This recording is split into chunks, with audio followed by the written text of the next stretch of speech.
The door is a rich red wood, heavily carved with improving scenes from the trials of Job. An angel's head, cast in brass, serves as the knocker, and when I let it go to rest back in its groove, the eyes fly open, indignant, and watch me with suspicion. Behind me is the tangle of garden, cataracts of flowering vines, lovers' nooks, secluded reading benches that gives this house its affluent privacy. The dead man's daughter opens the door. She is pink and peach and creamy. I want to lick at her skin and see if she tastes the way she looks. Hepzibah Ballantine. Slattern. Concentrate. This is business. My father slaps at me, much as he did in life. Nowadays his fists pass through me, causing nothing more than a sense of cold ebbing in my veins. I do not miss the bruises. The girl doesn't recognize me, although I worked in this house for nigh on a year. But that is because it was only me watching her, and not she me. When my mother finally left us, it became apparent she would not provide Hector with any more children, let alone a son who might take over from him. He decided I should learn his craft, and the sign above the entrance to the workshop was changed. Not to Ballantine and daughter, though. Ballantine and other. Speak, you idiot, father hisses, as though it's important he whisper.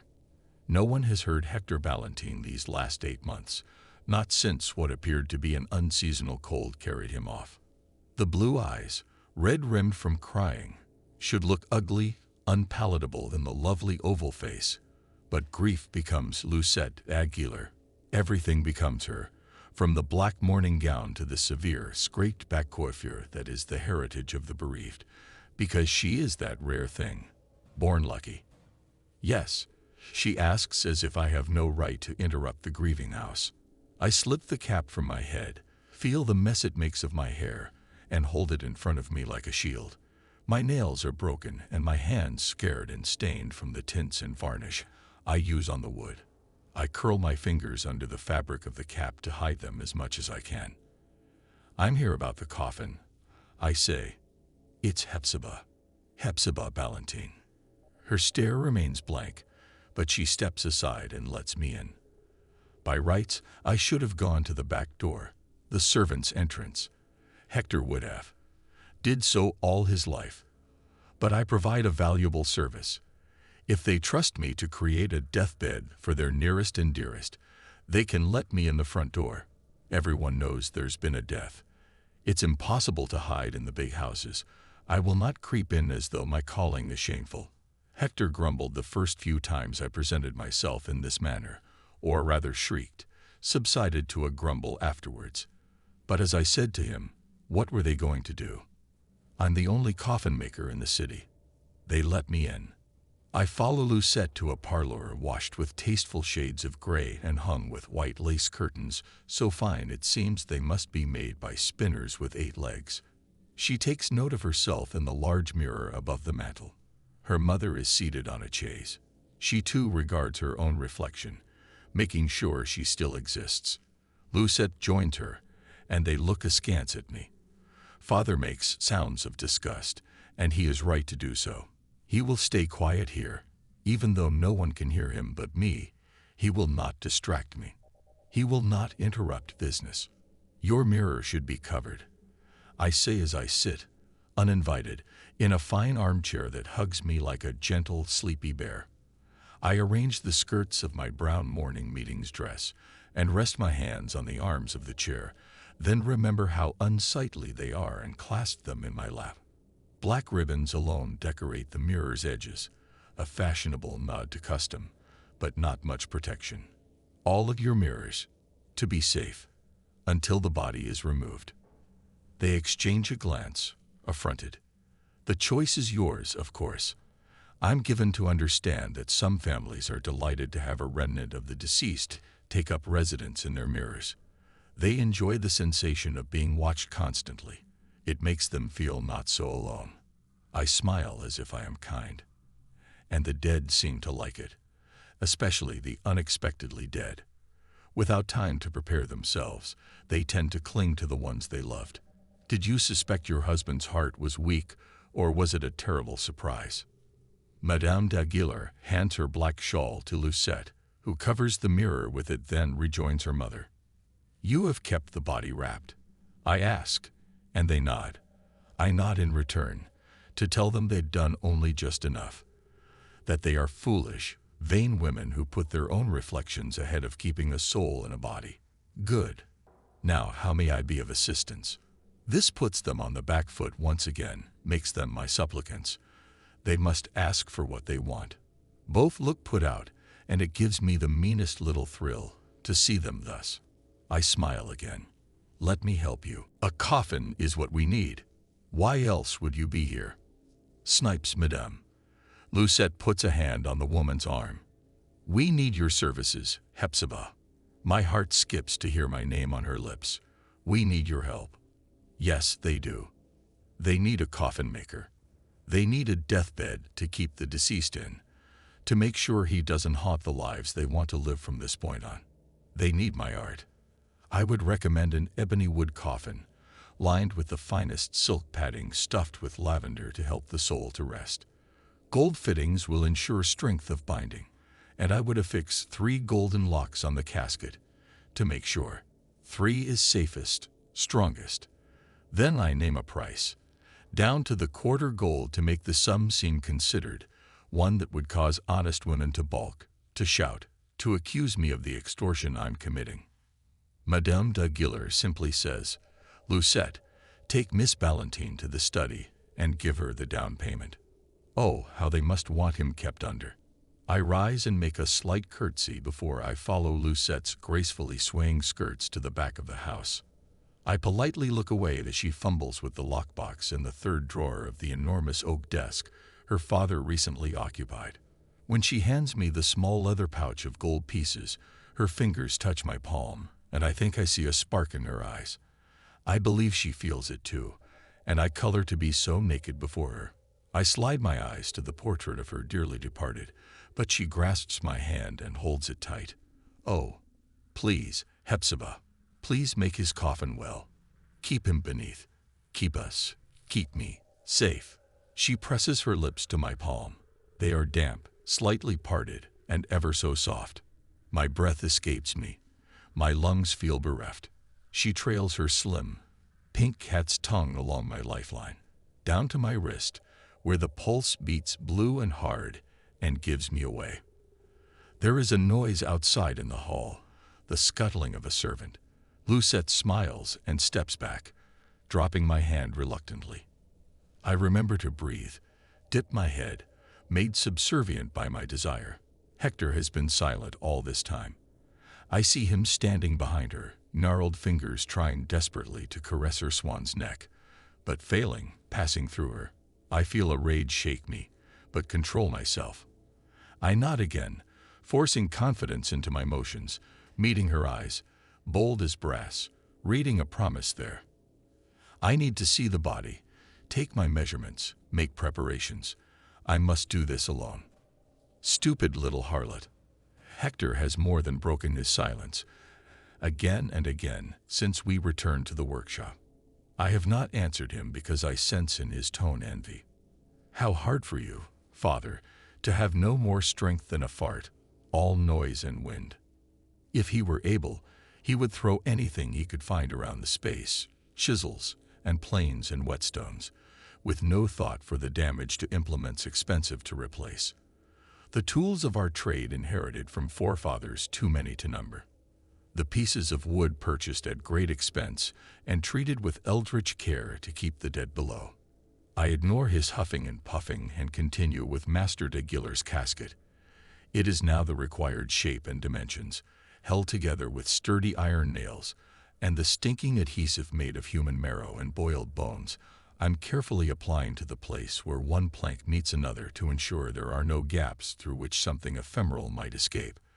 On the furthest bench, far enough away to keep it safe from the stains and paints and tints, lies the pale lilac silk sack that I've stuffed with goose down and lavender flowers.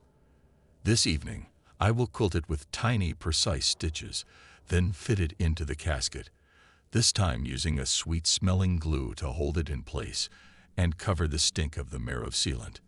We may inflate the charge for our services, certainly, but the Ballantines never offer anything but their finest work. I make the holes for the handles and hinges, boring them with a hand drill engraved with Hector's initials. Not long before his death, the drill that had been passed down for nearly 100 years broke, the turning handle shearing off in his hand and tearing open his palm. He had another made at great expense. It is almost new. I can pretend the initials are mine, that the shiny thing is mine alone. Did you get it? Asks Hector, tired of his sulk. I nod, screwing the first hinge into place. The dull golden glow looks almost dirty in the dim light of the workshop. Soon I will light the lamps so I can work through the night. That way I will be able to see Lucette again tomorrow without appearing too eager, without having to manufacture some excuse to cross her threshold once more.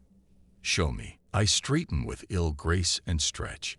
In the pocket of my skirt, next to a compact set of pliers, is a small tin, once used for Hector's cheap snuff.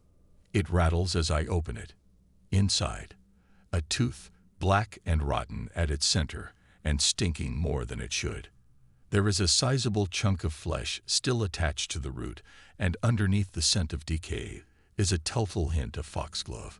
Master d'Aguilar shall enter the earth before it is time, and I have something to add to our collection of contagions that will not be recognized or questioned. Ah, lovely, says Hector. Subtle. You could have learned something from them. Cold in a teacup. It wasn't very inventive, was it? I expected a better death, you know. It wasn't a cold in a teacup, Father. I hold up the new hand drill. It was the old drill.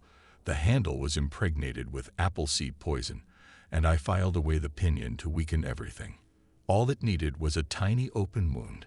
Inventive enough for you, Hector. He looks put out, circles back to his new favorite torment. That girl, she doesn't want you. I breathe deeply. Events say otherwise. Fool. Desperate, sad little fool. How did I raise such an idiot child? Didn't I teach you to look through people? Anyone could see you're not good enough for the likes of Miss Lucette Aguilar. He laughs. Will you dream of her, Hepzibah? I throw the hand drill at him. It passes through his lean outline and hits the wall with an almighty metallic sound. I kept you wrapped. I covered the mirrors. I made your casket myself and sealed it tight.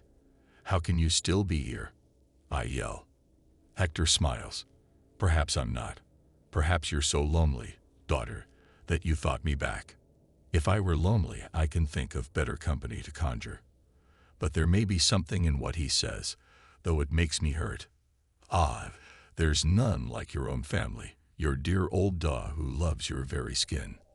When I have her, I say quietly, I won't need you. Ghost or fervid imagining. It stops him. He sees his true end, and he has no reply but spite. Why would anyone want you?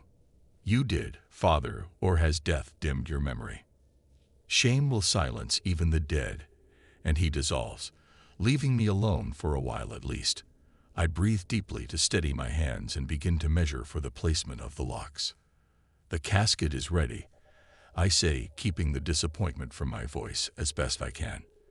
Lucette is nowhere in evidence. An upstairs maid answered my knock and brought me to the parlor once more, where the widow receives me reluctantly. The door angel did not even open its eyes. Nodding nods. I shall send grooms with a dray this afternoon, if that will suffice. But she does not frame it as a question. That is acceptable. My payment will be made on the day of the funeral, which will be tomorrow. Will you call again? She smiles with all the charm of the rictus of the dead. I would not wish to waste your time. I return her smile. My customers have no choice but to wait upon my convenience. I rise. I will see myself out. Until tomorrow. Outside in the mid-morning sun, I make my way down the stone front steps that are set a little too far apart. This morning I combed my hair, pinched color into my cheeks, and stained my lips with a tinted wax that had once belonged to my mother. All for naught. I am about to set foot on the neatly swept path, when a hand snakes out from the bushes to the right, and I'm pulled under hanging branches, behind a screen of sickly strong jasmine. Lucette darts her tongue between my lips, giving me a taste of her, but pulling back when I try to explore the honeyed cave of her mouth in turn. She giggles breathlessly, chest rising and falling, as if this is nothing more than an adventure. She does not quake as I do. She is a silly little girl playing at lust. I know this, but it does not make me hesitate. It does not make my hope die. I reach out and grasp her forearms, drawing her roughly in. She falls against me, and I show her what a kiss is. I show her what longing is. I let my yearning burn into her, hoping that she will be branded by the tip of my tongue, the tips of my fingers, the tips of my breasts. I will have her here, under the parlor window where her mother sits and waits. I will tumble her and bury my mouth where it will make her moan and shake, here on the grass where we might be found at any moment. And I will make her mine if through no other means than shame. Her shame will bind us, and make her mine. Whore, says Hector in my ear, making his first appearance since yesterday. Timed perfectly, it stops me cold, and in that moment when I hesitate, Lucette remembers herself and struggles. She steps away again, breathing hard, laughing through a fractured, uncertain smile. When he is beneath, she tells me, a promise, a vow, a hint, a tease. When he is beneath, I repeat, mouthing it like a prayer, then make my unsteady way home. I stood in the churchyard this morning, hidden away, and watched them bury Master Daguilar. Professional pride for the most part. Hector stood beside me, nodding with more approval than he'd ever shown in life, a truce mutually agreed for the moment. Hepzibah, you've done us proud. It's beautiful work. And it was. The ebony wood, and the gold caught the sun and shone, as if surrounded by a halo of light. No one could have complained about the effect the theatrics added to the interment. I noticed the admiring glances of the family's friends, neighbors, and acquaintances, as the entrance to the Daguilar crypt was opened, and 4 husky men of the household carried the casket down into the darkness. And I watched Lucette, watched her weep and support her mother, watched them both perform their grief like mummers. When the crowds thinned, and there was just the 2 of them, and their retainers to make their way to the black coach and 4 plumed horses, Lucette seemed to sense herself watched. Her eyes found me standing beside a white stone cross that tilted where the earth had sunk. She gave a strange little smile and inclined her head just so. "Beautiful girl," said Hector, his tone rueful. "Yes," I answered, tensing for a new battle, but nothing came.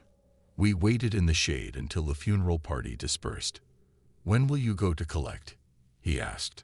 "This afternoon, when the wake is done." He nodded and kept his thoughts to himself.